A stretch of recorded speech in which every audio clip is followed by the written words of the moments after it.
मेरे प्यारे देशवासियों, नमस्ते। तीसरी बार प्रधानमंत्री पद की शपथ लेने के बाद ये 4 दिन के बाद मैं ढंग की बात कर पा रहा हूं।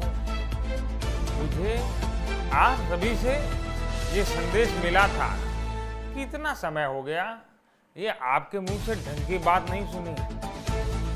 साथियों, मेरी भी कुछ पीड़ाएं हैं, मेरी भी कुछ मजबूरियां हैं जो पहले नहीं हुआ करती थी। इस बार प्रधानमंत्री बनने के बाद मेरे कुछ अलग अनुभव रहे हैं। जैसे आप सभी को ये तो पता होगा कि राष्ट्रपति जी सबको शपथ दिलाते हैं और वो केवल एक बार दिलाते हैं, लेकिन पिछले 4 दिनों से 2 नेता ऐसे हैं जिनको मैं रोज सुबह उठ करके प्रधानमंत्री रोज सुबह उठ करके शपथ दिलाता हूं कि वो कहीं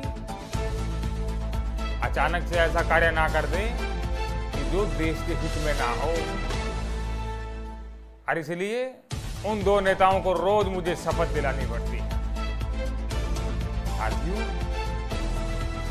इस प्रकार के अनुभव मेरे साथ कभी रहे नहीं है और इसलिए मुझे थोड़ा सा ढंग की बात करने में विलंब हुआ।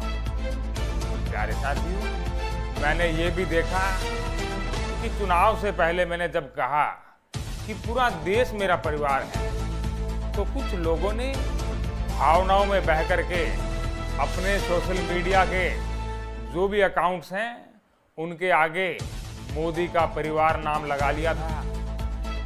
साथियों, इस प्रकार के कार्य मुझे कतई पसंद नहीं है। मैं चुनाव में व्यस्त था, इसलिए बता नहीं पाया था। अब मैं उनसे निवेदन करूंगा कि मोदी का परिवार ये आप हटा लीजिए।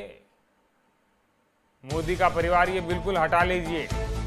मोदी अकेला चलता है, मोदी केवल मोदी है। मैंने घर छोड़ा, परिवार छोड़ा, तो ये आप कौन से परिवार में है जी?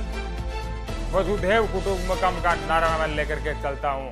आपको ये दिखाने की आवश्यकता नहीं है कि आप मोदी का परिवार हैं। प्यारे साथियों, पिछले कुछ समय से मैं चुनाव में व्यस्त था तो विदेश नहीं जा पाया था और मुझे अब विदेश जाने की इच्छा हो रही है, लेकिन कुछ लोगों के पेट में फिर भी दर्द होगा। कह रहे हैं मोदी इटली क्यों जा रहा है? इटली से मेरा पुराना नाता रहा है जी। चलिए, मुझे लगता है मुझे इटली जाने में देरी हो रही है, तो जल्दी अगली ढंग की बात करेंगे।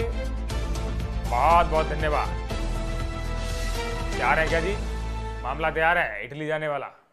चलिए फिर, इसमें काय को टाइम बर्बाद करना।